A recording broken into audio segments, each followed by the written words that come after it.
नमस्ते। यिनै विषयहरूका साथ आँखी ज्यालमा हार्दिक स्वागत। दसैँ पनि सकियो, राम्रैसँग मनाउनु भयो होला। हाम्रो संस्कृति नै हाम्रो गौरव हो। हाम्रो देशमा यसमा पनि काठमाडौँ उपत्यका र यसको सेरोफेरोमा विभिन्न खाले चाडपर्व र जात्राहरू प्रशस्त रूपमा मनाइन्छ। आज हामी तपाईहरूलाई 1200 वर्ष अगाडिदेखि चलिआएको फर्पिङको हरिशङ्करको जात्रामा लाँदैछौँ। सुशील मैनालीको रिपोर्ट। काठमाडौँ उपत्यका मन्दिरै मन्दिरको सहर भनेर चिनिन्छ। यो विभिन्न प्रकारका जात्राका लागि प्रसिद्ध ठाउँ हो। यहाँ वर्षभरि नै कुनै न कुनै प्रकारका जात्रा तथा चाडपर्वहरू मनाउने गरिन्छ। यस्ता जात्रामा मूर्तिलाई रथमा राखी सहर घुमाउने गरेको पाइन्छ। काठमाडौँमा जस्तै रथ बोकेर घुमाउने चलन फर्पिङमा पनि रहेको छ। काठमाडौँ उपत्यकामा भन्दा पहिले नै मानिसहरूको बसोबास रहेको मानिने यस शिखरापुर अर्थात् फर्पिङ सहरमा हुने हरिशङ्करको जात्रालाई नेपालकै सबैभन्दा पुरानो जात्राको रूपमा लिएको पाइन्छ। मल्ल राजाको त्यहाँ पुर्खादेखि चलाएकोले मैले पनि चलाउँदै आइरहेको। योग नरेन्द्र मल्लले बाँधिदिएको थितिमा कचिङ्गल परी वीर नरसिंह मल्लले नयाँ थिति बाँधिदिएबाट पनि यो जात्रा परम्परादेखि चल्दै आएको पुष्टि हुन आउँछ। 829 को तामापत्र बमोजिम हामीले लालमोर भएको हैन, तामापत्र पाएको। त्यसपछि 1997 सालमा सनद सवाल भएको। नरसिंहदर भन्ने मेरो बाजेको नाममा पछि सनद भएको। मेरो दाजु महेन्द्र राज शर्मा र म भाइ उत्तम राज शर्मा दुईजना मिलेर यो काम हालसम्म नित्य पूजादेखि लिएर फर्पिङ शेषनारायणको पर्व पूजा जात्रा मैले गरिआएको छु। फर्पिङमा हुने हरिशङ्करको जात्रामा बोकिने रथ नेपालकै सबैभन्दा ठुला रथ भएको मानिन्छ।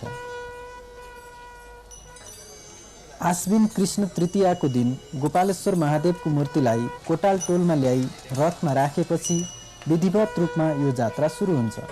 चतुर्थीको दिनमा कनकेश्वर, अघोरेश्वर, नन्दीकेश्वर, सिद्धिगणेश्वर, शिखरेश्वर र तिलिविक्रमेश्वर महादेवको मूर्तिलाई टिपिटोल, फल्खुटोल, एल्खुटोल, कोथेपटोल, थथेपटोल र कोछुटोलमा ल्याई रथमा राखिन्छ। तर जात्राका मुख्य दिनहरू भने नवमी, दशमी र एकादशीका दिनहरू हुन्।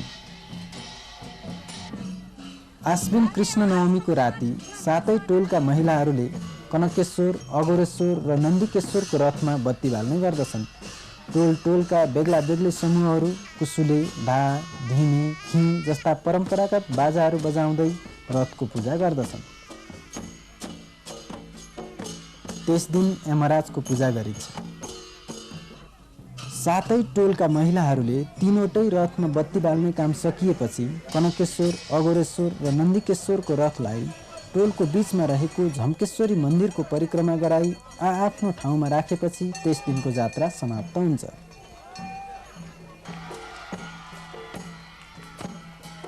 दशमीको दिन बिहान कोथेपटोलमा रहेको रक्तभैरव र कोटाल टोलमा रहेको कालभैरवको पूजाआजा र बलि दिने काम समाप्त भएपछि यी दुवै भैरवलाई बोकी सहर घुमाउने गरिन्छ।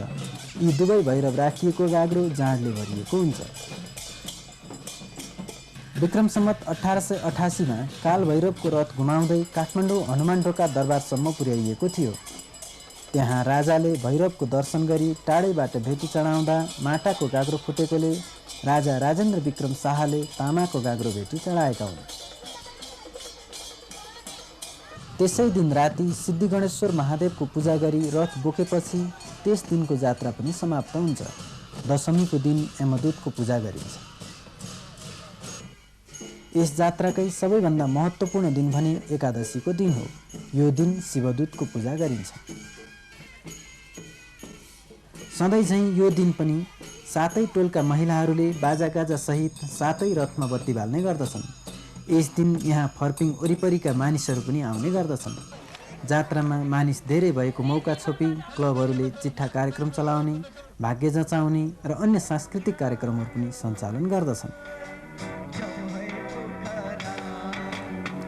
पुरानो रिसिबीको बदला लिन फर्पिङको जात्रामा देखलास बन्ने र जात्रामा झै झगडा समेत हुने हुनाले जात्रा अवधिभर सुरक्षाको व्यवस्था पनि मिलाइएको हुन्छ।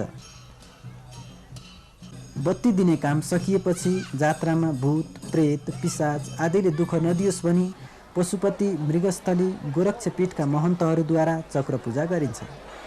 भक्तपुरको बिस्केट जात्रा र फर्पिङको हरिशङ्कर जात्रा हेरेको छस् छैनस् भनी मरेपछि यमराजले सोध्छ भन्ने विश्वासले गर्दा यहाँ मानिसहरूको ठुलो भिड लाग्ने गर्दछ। चक्र पूजा गर्दा अबिर केसरी र चामलको पिठोको रेखी हाली जाँडले भरिएका 9वटा घ्याम्पोहरू राखेर भैरवको आराधना गरी कुखुरा र राँगो बलि दिइन्छ। जोगी चक्रका नामले प्रख्यात यो पूजा हेरेपछि सोझै स्वर्ग जान पाइन्छ भन्ने विश्वास रहेको छ। चक्र पूजा सकिने बित्तिकै कोचुटोलमा रहेको तिलविक्रमेश्वरको रथ बोकिन्छ। तिलविक्रमेश्वरको रथलाई झम्केश्वरी मन्दिरको वरिपरि घुमाई पहिलेकै ठाउँमा राखिसकेपछि कोटालटोलमा रहेको गोपालेश्वरको रथसँगै बसी पुछा पूजा गर्ने गरिन्छ। पुछा पूजा गर्दा गोपालेश्वरको पुजारीले पूजा सामान ल्याउने, शिखरनारायणको पुजारी पुरोहित बन्ने र मल्लकालीन फर्पिङका शासकका सन्तानले यजमान भई काम गर्नुपर्दछ। गोपालेश्वरको पूजा सकिएपछि रथलाई बोकी झम्केश्वरी मन्दिरको बायाँपट्टि लगेर राखिन्छ। त्यसै रात सिद्धिगणेश्वर र शिखरेश्वरको रथलाई पनि बोकिन्छ। धेरैजसो रथहरू राति बोकिनु यो जात्राको मुख्य विशेषता हो। द्वादशीको दिन बिहानै सिन्दुर जात्रा गर्ने गरिन्छ। सिन्दुर जात्रामा मल्ल, राजोपाध्याय, कर्माचार्य, श्रेष्ठ, सार्की, पोडे, कसाई, कुसुले, भा आदि जातिका मानिसहरूले मात्र सामेल हुन पाउँदछ। दिउँसो गोपालेश्वर बाहेक अन्य 6वटा रथहरू बोकी सिरानमा गोपालेश्वर र पुछारमा शिखरेश्वरको रथलाई राखिन्छ। त्यसको भोलिपल्ट गोपालेश्वरको रथलाई बोकी गोपालेश्वर मन्दिरमा रहेको ढुङ्गाको मूर्तिमाथि राखी चौथो दिनमा होम गरेर मूर्तिलाई देवताको घर आगमछेमा राखेपछि हरिशङ्करको जात्रा समाप्त हुन्छ। जात्रामा विभिन्न नियमहरू छन्। कुनै पनि रथले बाटो बिराई गएमा जात्रा दोहोरिने गर्दछ। त्यस्तै गोपालेश्वरको रथले झम्केश्वरी मन्दिरको बायाँपट्टि रहेको यो ढुङ्गा काटेर गएमा नरबली दिनुपर्छ र फर्पिङभरिका सम्पूर्ण मूर्तिहरू एकै ठाउँमा गाड्नुपर्छ भन्ने विश्वास रहिआएको छ। हरिशङ्करको जात्रा भइरहेको समयमा यो भजन टोलीले पनि भजन मार्फत सातै महादेवको आराधना गरिरहेको हुन्छ। जात्रा अवधिभर दरबार अगाडि रहेको यो गुनालमा बत्ती बाल्ने चलन रहेको छ। समय सँगसँगै यसको आकार पनि सानो हुँदै आएको छ। पहिले यो गुनालको माथिको तलामा बत्ती बाल्न आउनेले घरमा लेनदेन सुनाएर आउनु पर्दथ्यो, खसेर मरिन्छ भन्ने डरले। अब यो गुनाल बत्ती बाल्ने यो विष्णुमल्ल राजा न्यारी राजाले प्रीति गरेको। अब यो फर्पिङ सहर विष्णुमल्ल राजा यहाँ राज भएको रहेछ। त्यस बखतमा यो 360 बत्ती बाल्ने भनेर गुनाल गुठी राखेको छ राजाले। अब त्यो 360 मा यहाँको रकमै अघि त्यो बत्ती बाल्न 7 जना प्रधान थियो। 7 जना 7 तलामा बसेर बत्ती बाल्ने। यो गुनालमा बत्ती बालेको भक्तपुरबाट देखिन्छ भन्ने सुनिराखेको छ। यस्तो गुनाल अब यो गुनाल राम्रो बनाऊ 360 राखेर बढ्यो भने गुठी संस्थानले औ जमानाको अहिले त यसो बिजुली सिजुली ऊ बेला बिजुली थिएन र गुनालमा बत्ती बाल्ने चलन चलाएको हो। अहिले त बिजुली भएपछि बिजुली झिलमिली पारिदेऊ भन्छ जस्तो जवाब दिनु। गुनाल मात्र होइन, फर्पिङका मूर्तिहरूले पनि आफ्नो अस्तित्व गुमाइसकेका छन्। यहाँका कतिपय मूर्तिहरू विदेशीय भने बाँकी रहेका मूर्तिहरू पनि सुकुम्बासी बनेका छन्। गोपालेश्वरको मूर्ति राख्ने घर भएको यो ठाउँको अहिले यस्तै दुर्दशा छ। यो चाहिँ कालभैरवको मन्दिर भएको ठाउँ हो। अहिले यहाँ फोहोर फ्याँकिएको छ। मन्दिरको नमुना नमेटियोस् भनेर स्थानीय बासिन्दाहरूले चिनो चाहिँ राखेकै छन्। आफ्नो ठाउँको परम्परा जोगाउन र महत्त्वपूर्ण वस्तुहरूको संरक्षणमा ढिलै भए पनि त्यहाँका युवाहरू सचेत बन्न थालेका छन्। आगामी दिनहरूमा गुठी संस्थान र अन्य सङ्घ संस्थाहरूको सहयोगबाट हामीले आफ्नै पहलमा पनि केही गर्नुपर्छ भन्ने हामीले चाहिँ राखेका छौँ। पुरातात्विक र सांस्कृतिक महत्त्वका वस्तुहरूको संरक्षण गर्ने काम कसको? गुठी संस्थानको, पुरातत्व विभागको, फर्पिङवासीको वा सबैको? आफ्नो संस्कृति संरक्षण गर्ने काममा लागि पर्न कतै ढिला त भइसकेन?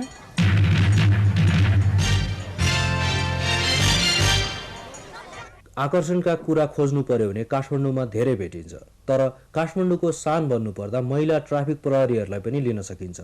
यिनीहरू महिला सशक्तिकरणको एउटा नमुना पनि हुन्। सुचित्रा श्रेष्ठ र सुनिल तुलाधरको रिपोर्ट।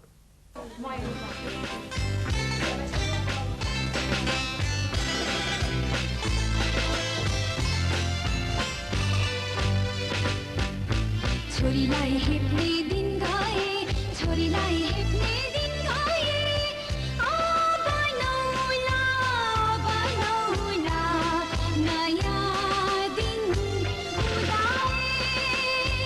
नेपालको खेतीपाती र घरायसी कामकाजमा पुरुषको दाँजोमा धेरै बढी योगदान गरेका महिलाहरूको राष्ट्रिय अर्थतन्त्रको तथ्याङ्कमा भने योगदान भेट्टाउन मुस्किल पर्छ। यसै प्रसङ्गमा नेपाली महिलाहरूलाई प्रहरी सेवामा प्रवेश गरी कर्तव्य पुरा गर्नु सुरुका दिनहरूमा कतिको चुनौतीपूर्ण थियो भन्ने कुराको अन्दाज गर्न खासै गाह्रो पर्दैन। करिब 35 वर्ष अघिदेखि नेपालको प्रहरी सेवामा महिलाहरूले प्रवेश गरेका हुन्। नेपाल प्रहरी सेवा अन्तर्गतको ट्राफिक प्रहरी कार्यालयले खास गरी सहर र राजमार्ग क्षेत्रहरूमा सवारी साधनहरूलाई नियमित गर्ने प्रयास गरिरहेछ। प्रत्येक बिहानीसँगै दिनभरिको लागि आवश्यक पर्ने तयारी जस्तै लुगाफाटा, पोसाक, कसरत, व्यायाम, खाना, पठन पाठन सुरु हुन्छ। यस सेवामा कवाज, खेलकुद, व्यायाम गरेको देख्दा जो कोहीलाई महिला ट्राफिक प्रहरीको कामप्रति आकर्षण लाग्न सक्छ। त्यसै गरी यसै कामसँग सम्बन्धित अरू कार्यकलापहरू जस्तै मोटरसाइक्लिङ, हर्स राइडिङले गर्दा धेरै युवाहरूलाई यस पेसाप्रति लोभ लाग्न सक्छ।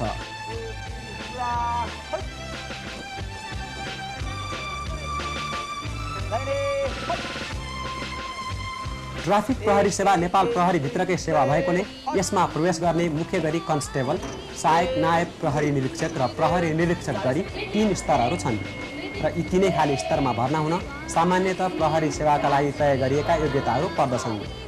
जस्तै कन्स्टेबलको लागि नेपाली लेखपढ, सहायक नायब प्रहरी निरीक्षकको लागि इन्टरमिडिएट र प्रहरी निरीक्षकको लागि स्नातक हुनुपर्छ। अरू शारीरिक योग्यता, उमेर, तौल, उचाइ त छँदैछन्। त्यसै गरी तन्दुरुस्ती प्रमाणित गर्न निरोगिताको प्रमाणपत्र अनि आँखा र कानको तागत पनि आवश्यक पर्छ। सामान्यतः यस्ता शारीरिक र शैक्षिक योग्यता भएका र नेपाल प्रहरी सेवाको परीक्षा उत्तीर्ण गरेका इच्छुक महिलाहरूले सवारी साधन ट्राफिक व्यवस्थापनको काम गर्दछन्।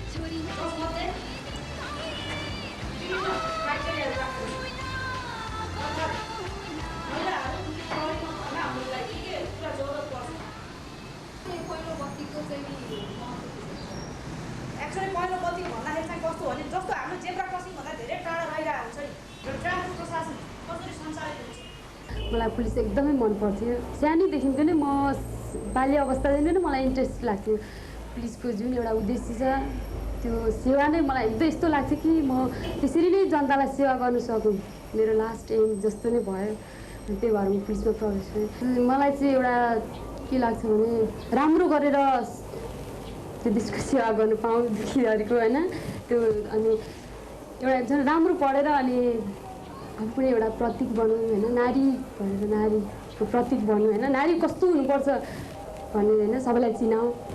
हाम्रो जस्तो देशमा होइन एउटा केटी भएर चाहिँ गरेको छ भने अहिले सबैले देख्छ। अब ट्राफिक भनेपछि त इन्टरनेसनलले पनि देख्नुभयो कि फर्स्टचोटि नै इम्प्रेस नै केटीहरू पनि हाम्रो यो नेपालमा चाहिँ यस्तो रहेछ कि गरेको रहेछ भन्ने इम्प्रेस पर्छ। त्यही भएर म यसमा चाहिँ एकदम गौरव छु।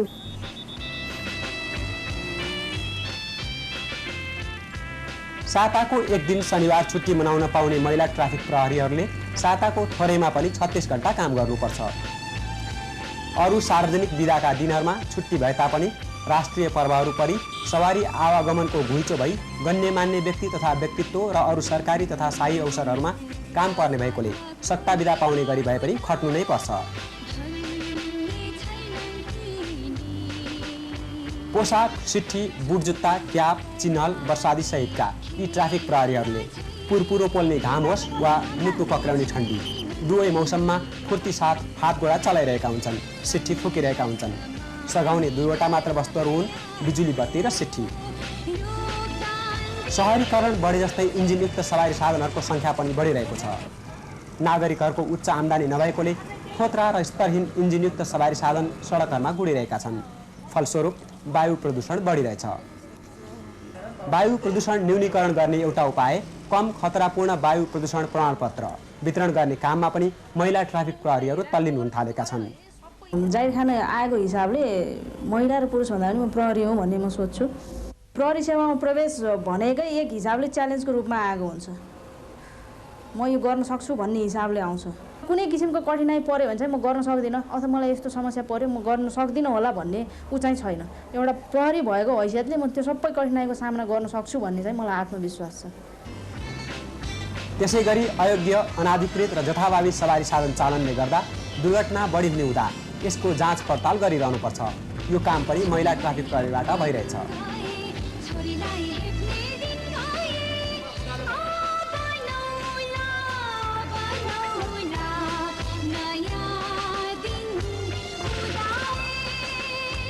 मूल बाटाहरूमा पसल राख्ने तथा सवारी साधन घन्टौँ रोकिदिने, घ्यार गर्दै ठुलो आवाजमा हर्न बजाउँदै यात्रु बटुली समयमा गन्तव्य नपुर्याउने विरुद्ध पनि सुधार ल्याउने प्रयास भइरहेछ।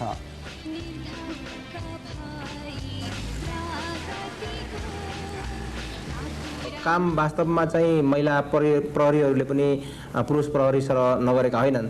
तर मलाई एउटा के यहाँको मतलब यिनीहरूको इन्चार्जको हैसियतले मैले के अनुभव गरेको छु भनेदेखि बेला मौकामा यदा कदा पारिवारिक समस्याको कारणले गर्दा हुन्छ नि, अब केटीहरूलाई पर्ने र केटाहरूलाई पर्ने समस्यामा त अलिक फरक हुन्छ नि।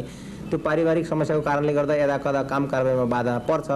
तर अब ड्युटीमा राखिदिएपछि उनीहरूलाई तोकिएको समय त उनीहरूले राम्रैसँग निर्वाह गरेको मैले चाहिँ पाएको छु। नेपालमा पुरुषहरूको दाँजोमा महिलाहरूको हक अधिकार थोरै छ, सुविधाबाट वञ्चित छन् भन्ने आवाज निकै सुनिन्छन् र यसमा वाद विवाद देशका ज्ञानी गुणीहरू गरिरहन्छन्। जे भए पनि करिब 6 वर्ष जति अघि गरिएको यस प्रयासले नेपालमा वर्तमान अवस्थाको सोचमा रहेको महिला सशक्तिकरण अभियानलाई भने सघाएकै छ भन्नुपर्छ।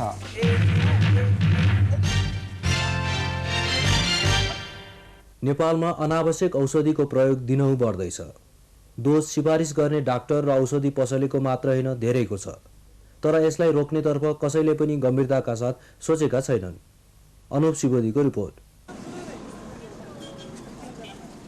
रोगहरू निको पार्ने औषधिको अनावश्यक र अनुचित प्रयोग बढिरहेको छ। अरू सामानमा जस्तो औषधिमा कुन औषधि खाने र कति खाने उपभोक्ताले रोज्न पाउँदैन। यसको निर्णय डाक्टरले गर्छन्। डाक्टरहरू साधारण रोगको उपचारको लागि पनि बिरामीलाई धेरै किसिमका औषधिहरू, भिटामिन र टनिकहरू किनेर खाने सिफारिस गर्छन्।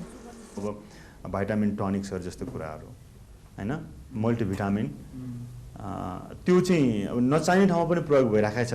त्यो अनुचित प्रयोग भयो पनि अर्को एक क्याटेगोरीको औषधि छ जुन औषधि चाहिँ चाहिने त चाहिने हो तर ठिक ढङ्गबाट प्रयोग भइरहेको छैन पनि त्यो पनि अनुचित प्रयोग हो। अब त्यसमा चाहिँ कतिपय एन्टिबायोटिक्सहरू आउन सक्छ। धेरै औषधि बेच्दा औषधि निर्माताहरू र औषधि व्यापार गर्नेहरूलाई फाइदा त हुन्छ नै, तर बिरामीको सेवा गर्ने डाक्टरहरू पनि धेरै प्रकारका अनावश्यक औषधि, भिटामिन र टनिकहरू सिफारिस गर्छन्। कतिपय रोग आफै निको हुन्छ, कतिपय रोगलाई एउटै औषधिले विषेक गर्छन्। यस्ता रोगमा पनि अरू आवश्यक नपर्ने औषधि प्रयोग हुने गरेको छ। अनावश्यक औषधिको प्रयोग गर्नु भनेको खतरा निम्त्याउनु हो। यसले आर्थिक भार पनि थप्छ। विश्व स्वास्थ्य सङ्गठनले लगभग 350 किसिमका औषधिहरूलाई अत्यावश्यक औषधिको सूचीमा राखेको छ। औषधि व्यवस्था विभागमा 7000 थरीका औषधिहरू दर्ता भएका छन्। एक अध्ययन अनुसार नेपालमा 10,000 भन्दा बढी थरीका औषधिहरू बिक्री वितरण भइरहेको छ। नेपालमा 78% औषधि भारतबाट आउँछ। बिक्री वितरण भइरहेका मध्ये 60% औषधिहरू भिटामिन र टनिक रहेका छन्। त्यो मल्टिभिटामिनले आफैले केही पनि खराब गर्दैन, तर त्यसले गर्ने सबभन्दा खराब भनेको के हो भने आर्थिक क्षति हो र यसले चाहिँ ज्यादै ठुलो चाहिँ आर्थिक के अरे भार यो बिरामीहरूलाई पार्छ। आवश्यकताभन्दा बढी औषधि प्रिस्क्राइब गर्ने, जस्तो भनौँ एउटा रोग लागेपछि त एउटा औषधिले ठिक हुनु पर्यो हैन। तपाईलाई ज्वरो आछ भने ज्वरो उतार्ने औषधि एउटा भनेपछि त्यसमा एउटा मल्टिभिटामिन, एउटा टनिक, एउटा अर्को को दिइराख्ने चलन पर्याप्त छ हाम्रो नेपालमा, यो अध्ययन भएर आएको। सबैजसो औषधि पसलमा कुनै न कुनै डाक्टरको क्लिनिक भेटिन्छ। औषधि पसलले नै क्लिनिकको घर भाडा तिर्ने गर्छन्। डाक्टरहरू औषधि पसलमा क्लिनिक खोलेर बढीभन्दा बढी र महँगा औषधि खान सिफारिस गर्छन्। औषधि पसलसँगै क्लिनिक खोल्नु मेडिकल काउन्सिलको आचार संहितामा अनैतिक कार्य हो। क्लिनिकमा ठुलो आकारको बोर्ड, रङ्गीन अक्षरहरू र प्रचार गर्ने शैली पनि आचार संहिताभित्र पर्दैन। औषधि कम्पनीहरूले आफ्नो उत्पादन बजारमा बेच्न प्रतिनिधिहरू खटाएका हुन्छन्। तिनै प्रतिनिधिहरू मार्फत डाक्टरलाई विभिन्न उपहार, सुविधा तथा आर्थिक प्रलोभन दिने गर्छन्। त्यसमा के छ भने कतिपय समयमा चाहिँ तपाईँको बोनस भन्ने हुन्छ कि यो कुराहरू चाहिँ नि बेला बेलामा कुरा उठेको छ यसको बारेमा, बोनस दिने, बढी प्रफिट मार्जिन भएकोलाई सब्स्टिट्युट गरेर पठाउने। फर्स्ट त हाम्रो चाहिँ एप्रोच डक्टरहरूको नै हुन्छ। डक्टरलाई गएर भेट्ने, उहाँलाई कन्भिन्स गर्ने। त्यो डक्टरलाई कन्भिन्स गर्ने काम चाहिँ हाम्रो मेडिकल रिप्रेजेन्टेटिभ मेन चाहिँ basis, they are the foot भनौँ न बेसिस, मेडिकल रिप्रेजेन्टेटिभ गएर तर तपाईँको त्यो एट्र्याक्सन दिनु पऱ्यो नि त डक्टरलाई। हाम्रो सबभन्दा सुरुको र इम्पोर्टेन्ट क्लाइन्ट्स भनेकै डक्टर हुन्छन्। अनि डक्टर कहाँ जाने, डक्टरलाई प्रमोट गर्ने। अब डक्टरको हातमा छ लेख्नु नलेख्नु भन्ने कुरो।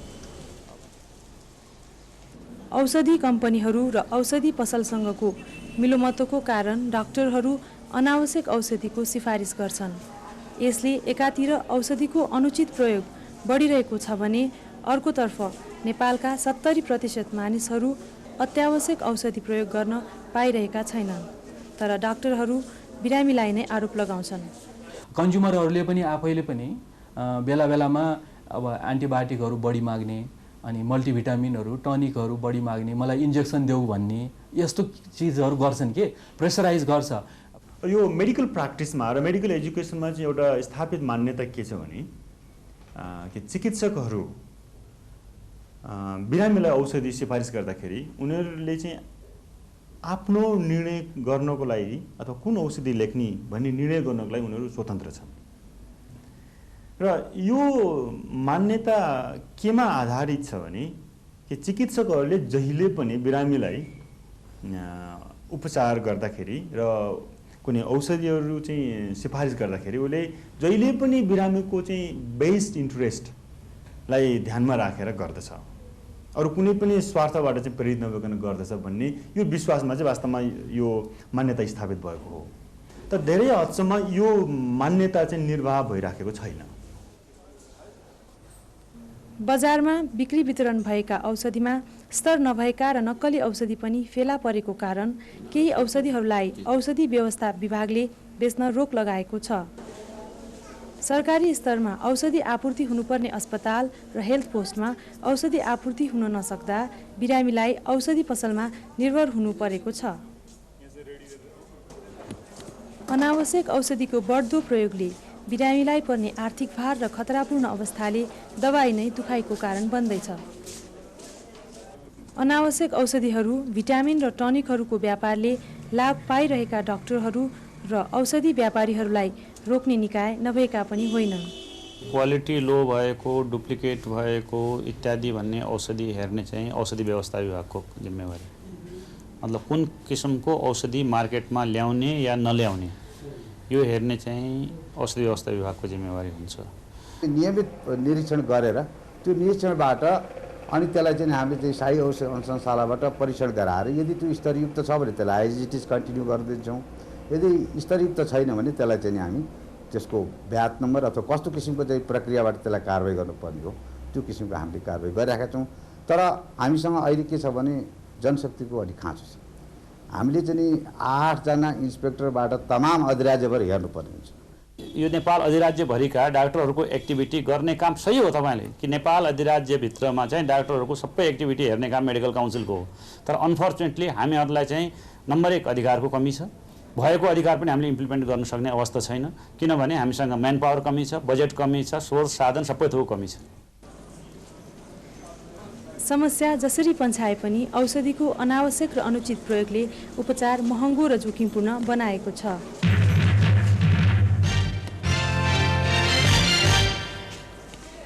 तिहारको शुभकामना सहित आजलाई यति नै। अर्को अङ्कमा फेरि भेटौँला। शुभरात्रि।